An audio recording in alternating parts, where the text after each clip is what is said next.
नमस्कार, astro insights with Richa में आप सभी का स्वागत है। मैं हूँ ऋचा शुक्ला। आज बात करूँगी नवांश की लग्न पर।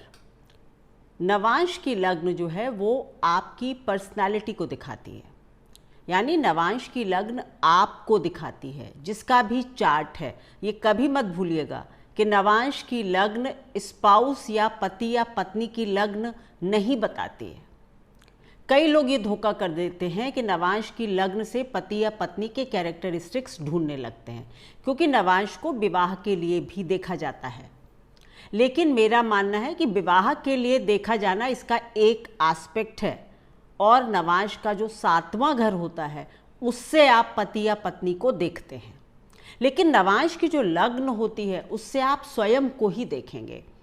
और मैं तो ये कहूँगी कि क्योंकि ये भाग्य के भाव का सूक्ष्म अध्ययन है, यानी किस तरह से आपका भाग्य रोल प्ले करेगा आपके जीवन में, उसका अध्ययन है।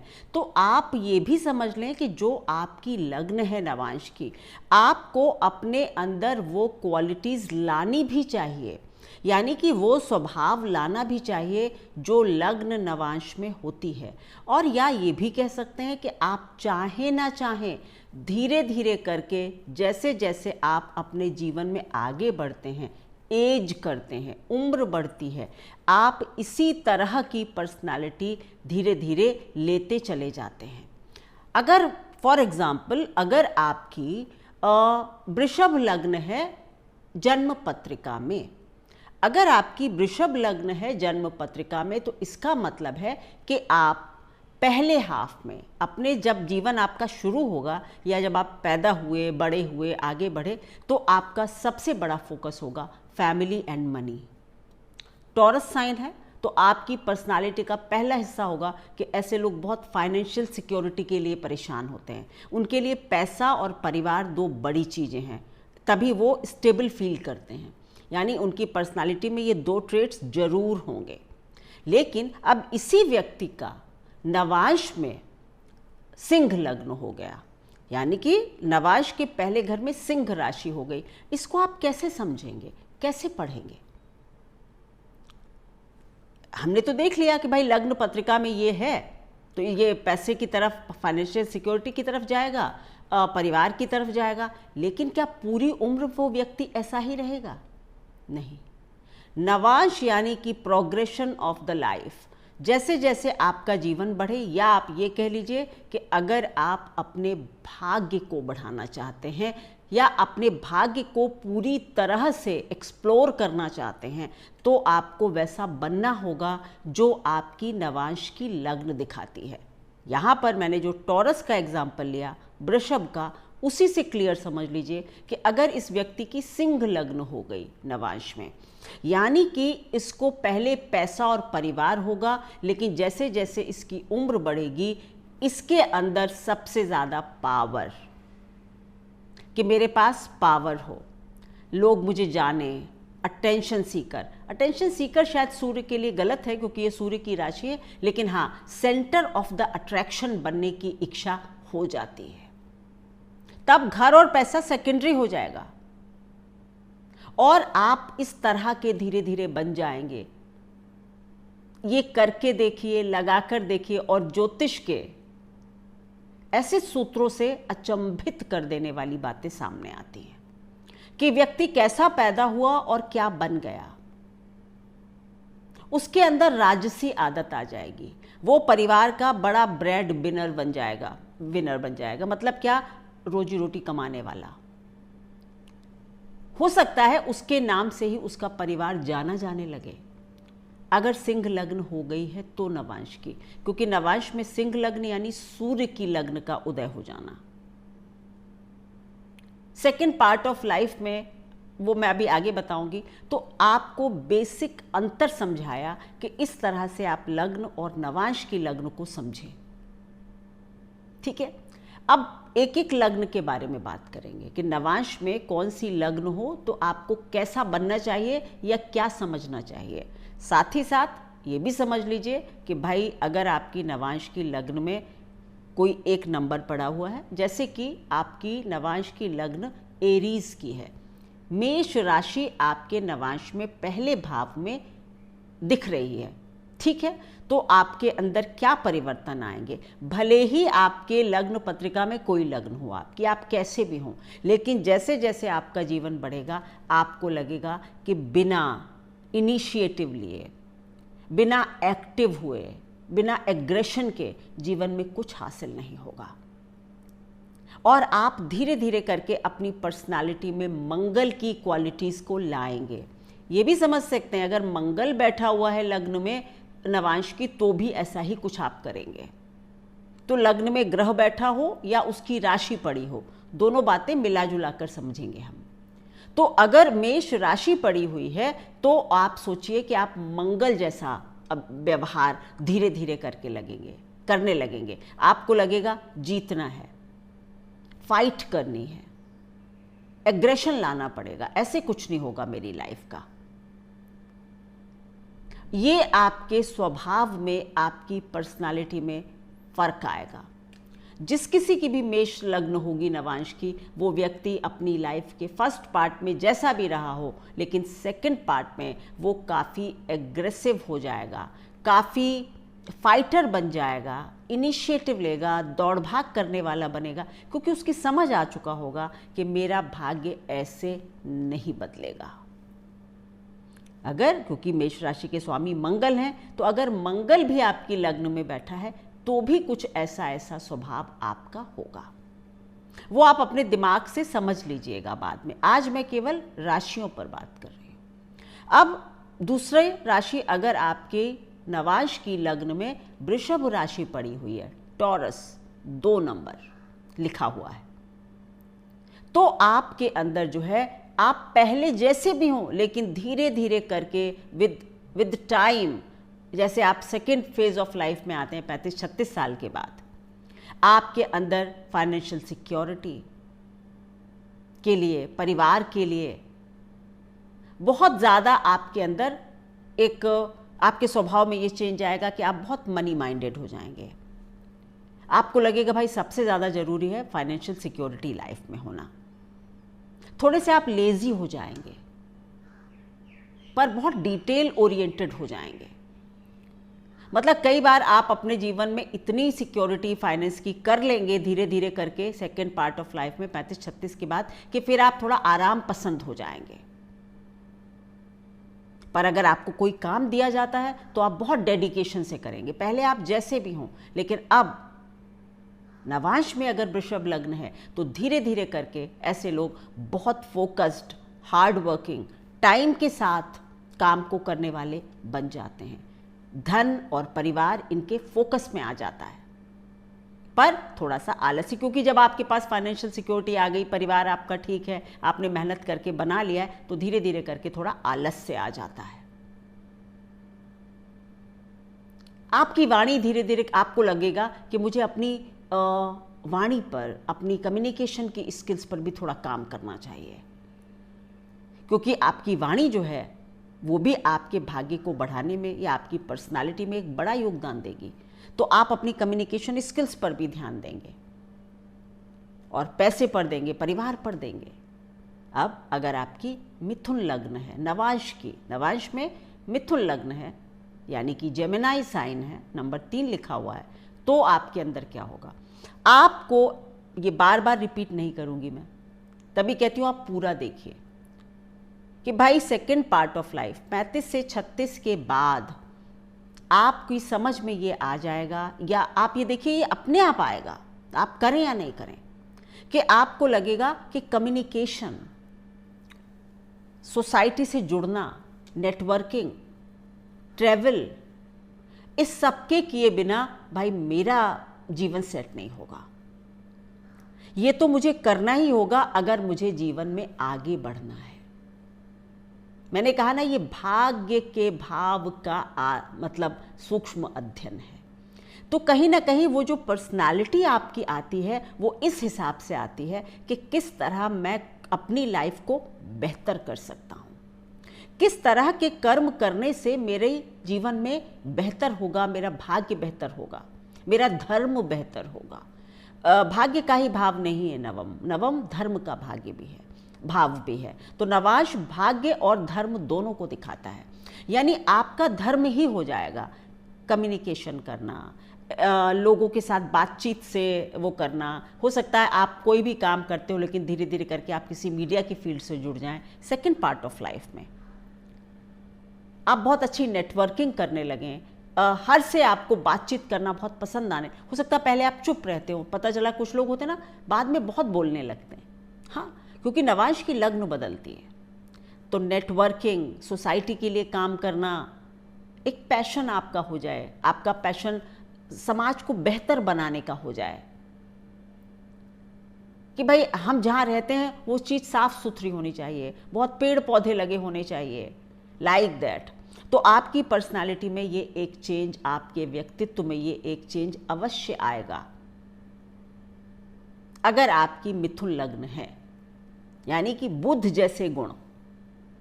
आप स्ट्रीट स्मार्ट हो जाएंगे। कई लोग होते हैं ना, पहले कुछ काम कर रहे हैं लेकिन अब मीडिया में आ गए, सेल्स में आ गए, एकदम जॉब प्रोफाइल भी बदल लिया। हो सकता है ऐसा भी आप कर लें।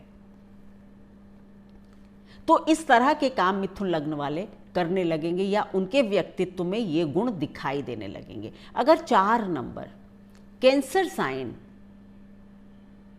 उदय हो जाता है कर्क राशि, तब क्या होगा?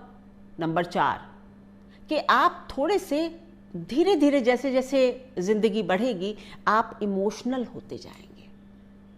आप देखेंगे कि अब आप अपनी माता जी को या माता जी की बातों को, माता जी के प्रभाव को, जो पहले आप हो सकता है बिल्कुल ना मानते हो अपनी माँ की कोई बात, लेकिन धीरे धीरे आपको लगेगा नहीं, माँ ये कहती थी, अच्छा कहती थी, मुझे अपनी माँ की वो बात सीख लेनी चाहिए थी, मान लेनी चाहिए थी।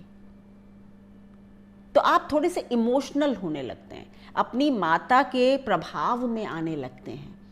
वो जीवित हैं नहीं हैं, क्योंकि सेकंड पार्ट में 35-36 साल के बाद, 40 साल के बाद, पर कहीं ना कहीं आपका कनेक्शन अपने जन्मभूमि से, अपनी माता से, अपने सुख शांति से, मतलब आपको लगता है कि भाई काम वो किया जाए जिसमें सुख शांति हो।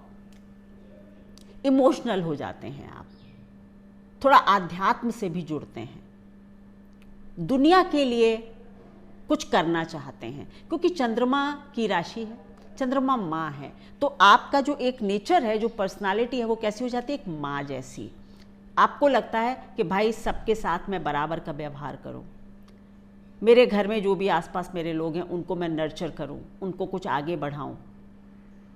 तो इस तरह के प्रभाव आपकी पर्सनालिटी में आने लगते हैं अगर कर्क राशि आपकी लग्न बन जाती है नवांश में। अब अगर सिंह राशि, लियो साइन या 5 नंबर आपकी नवांश में लग्न में पड़ा हुआ है, पहले घर में पड़ा हुआ है, तब क्या होगा? और अभी तक आप लोगों को ये समझ आ गया होगा पहला घर क्या होता है, क्योंकि ये मैं बहुत सारी वीडियोस में बता चुकी हूँ, दिखा भी चुकी हूँ।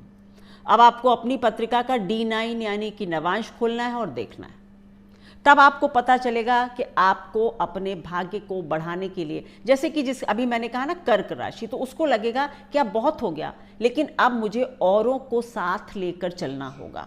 अगर मुझे अपना भी भाग्य अच्छा करना है तो मुझे थोड़ा आध्यात्मिक होना पड़ेगा, मुझे थोड़ा अपने देश के लिए, अपनी जन्मभूमि के लिए, अपनी माता के लिए, हमसे जो जुड़े हुए लोग हैं उनके लिए, सबके लिए सोचना पड़ेगा। आप थोड़े से प्रोवाइडर बनने लगते हैं। तो ये आपको लगता है कि यही मेरा भाग्य बढ़ा सकता है या यही मेरे जीवन के कर्म को अच्छा कर सकता है। ये फीलिंग होती है कि ऐसा करने से मेरा धर्म बढ़ेगा, ऐसा करने से मेरी अच्छाई बढ़ेगी, तो आप वो करते हैं। अब अगर सिंह राशि उदय हो गई नवांश में, नंबर 5 लियो साइन आ गया, तो आपके अंदर धीरे धीरे, जो मैंने अभी पहले उदाहरण दिया था शुरू में, कि भाई आप धीरे धीरे आपके अंदर पावर का एक नशा होने लगता है। आपको लगता है कि मुझे पावरफुल तो होना ही चाहिए। आपका सेल्फ एक्सप्रेशन खुलकर आगे आता है। भले ही आप कितने भी अपने आप में रहने वाले व्यक्ति रहे हों फर्स्ट हाफ में, लेकिन सेकेंड पार्ट ऑफ लाइफ 36-37 साल के बाद से आप बहुत एक्सप्रेसिव हो जाते हैं और थोड़े हार्श भी हो जाते हैं। आप अपनी पावर को एक्सरसाइज करने लगते हैं। आपको ये लगता है अरे ये तो मुझे पता ही नहीं था कि मेरे अधिकार क्या है। मतलब अधिकारों को एक्सरसाइज करना, अधिकारों को समझना, अपनी पर्सनालिटी में एक पावर की खोज करना, प्रोवाइडर बनना। मतलब ऐसे लोगों के अंदर ये भी इच्छा जागृत हो जाती है कि ज़्यादा कमाऊँ, ज़्यादा लोगों का भला कर पाऊँगा मैं। राजा है ना सूर्य, तो सूर्य की राशि है, तो ऐसे लोग राजा जैसा दिमाग हो जाता है कि मैं प्रोवाइडर हूँ। अगर मैं ज़्यादा कमाऊंगा तो मैं अपने परिवार का अच्छे से पालन पोषण कर पाऊंगा, अपने आसपास के लोगों की मदद कर पाऊंगा। तो इस तरह आपका धर्म का मार्ग, आपकी पर्सनालिटी सेकंड पार्ट में ऐसे बनती है, आपको समझ आ जाता है। और सबसे ज़्यादा मैंने देखा है कि सेल्फ एक्सप्रेशन बहुत स्ट्रांग हो जाता है, आपकी बातों में वजन आ जाता है, आप सेंटर ऑफ अट्रैक्शन भी बन जाते हैं। आप जहाँ जाएंगे लोग आपकी कुछ तारीफ करेंगे, कुछ अच्छा, और आपको वो बहुत अच्छा भी लगता है, आप ऐसा चाहते भी हैं। यानी आपके अंदर ज़्यादा कमाने की इच्छा, पावर की इच्छा, खुद को एक्सप्रेस करने की इच्छा, अप्रिसिएशन की इच्छा, सेंटर ऑफ अट्रैक्शन बनने की इच्छा, ये आपकी जागृत होती है। और इसमें कोई बुराई नहीं है। और या आप ये भी कह सकते हैं कि 5 नंबर जो होता है वो हमारे पूर्व पुण्यों का भी है। काल पुरुष में 1 से 5 तक जब हम काउंटिंग करेंगे, 5वां घर क्या होता, पूर्व पुण्य।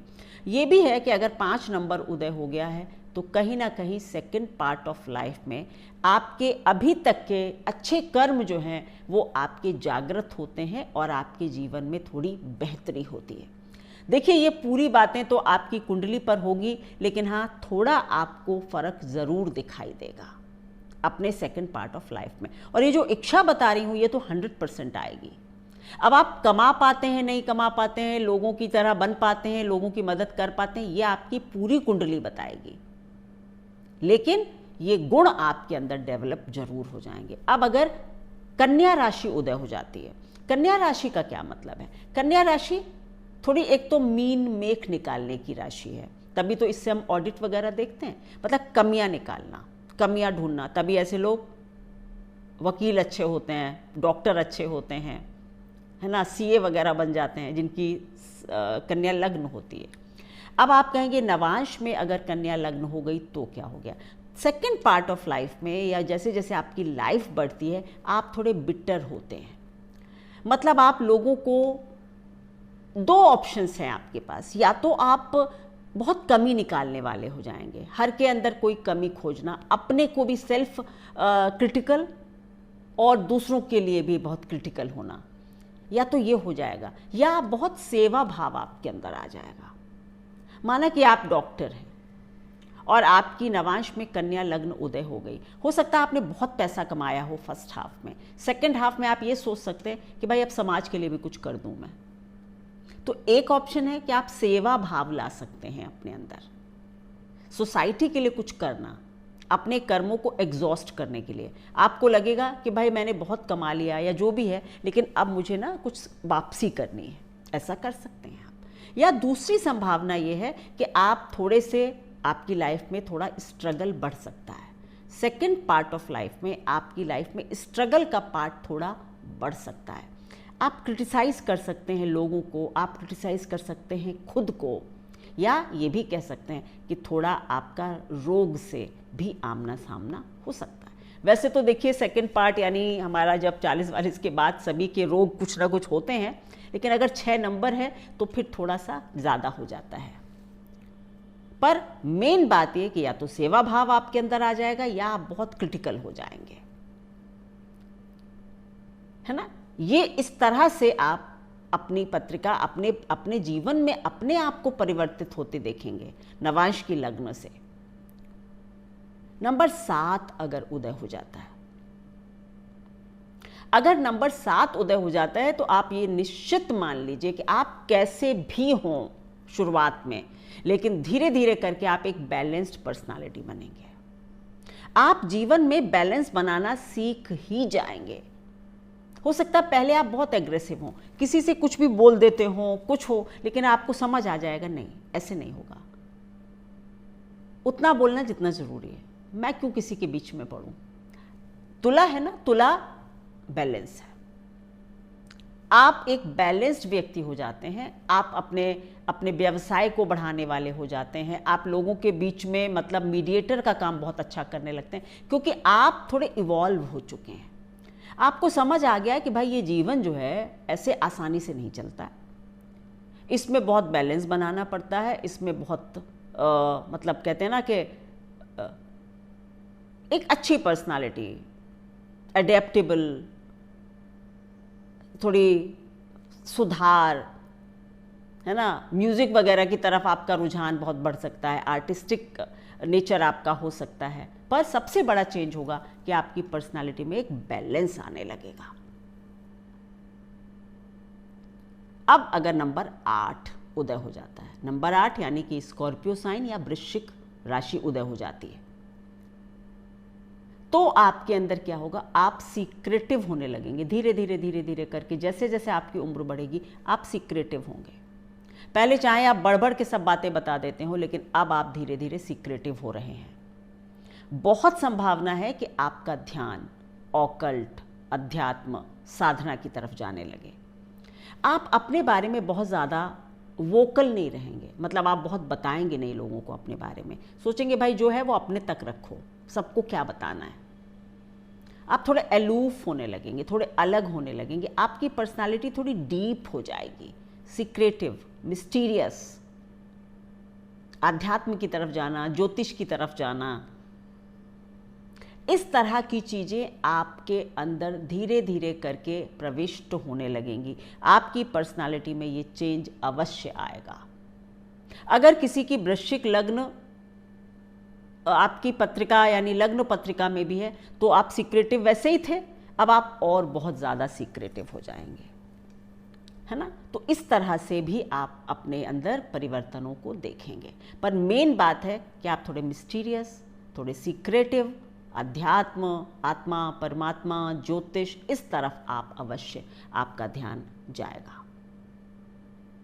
आप सीक्रेट सर्विस से जुड़ सकते हैं, वो सब अलग बात है, लेकिन पर्सनालिटी में बदलाव ये आएगा। अब अगर नंबर 9 पड़ा हुआ है आपकी लग्न में, नवांश में, तो एक बात ध्यान रखिए कि ये एक तो ये इंगित कर रहा है कि बहुत ज़्यादा भाग्य के भरोसे ना रहें। सच मानिए, आप अगर आपको लगेगा आप धीरे धीरे बहुत भाग्य के ऊपर डिपेंड होने वाले बनते चले जाएंगे, भाई जो होगा वो होगा, भगवान ने मेरे लिए यही लिखा है, मेरी किस्मत में यही है, आप ऐसे डायलॉग्स बोलने लगेंगे। लेकिन यहाँ पर मेरा एक सुझाव है कि आप बहुत ज़्यादा भाग्य के ऊपर डिपेंड ना करें। आपको अपने कर्म को अवश्य करते रहना चाहिए, क्योंकि आप कई बार ऐसा होगा आप ऐसी बातें लोगों को बोल देंगे जो कि मतलब लोगों को बड़ी चुभ जाए। अगर धनु लग्न होगा आपका नवांश में, तो पहले भले ही आप कैसे भी हों, लेकिन धीरे धीरे आपकी पर्सनालिटी कैसी हो जाएगी कि आप लोगों को कुछ ऐसा बोल सकते हैं जो दूसरे को बिल्कुल चुभ जाए। थोड़ी सी आपकी पर्सनालिटी में एक ना हॉटनेस, हॉट वैसी वाली हॉटनेस नहीं, मतलब एक ऊष्मा, आप थोड़े रूड हो सकते हैं, या फिर आप बहुत ज़्यादा भाग्यवादी हो सकते हैं। ये आपको नहीं करना चाहिए।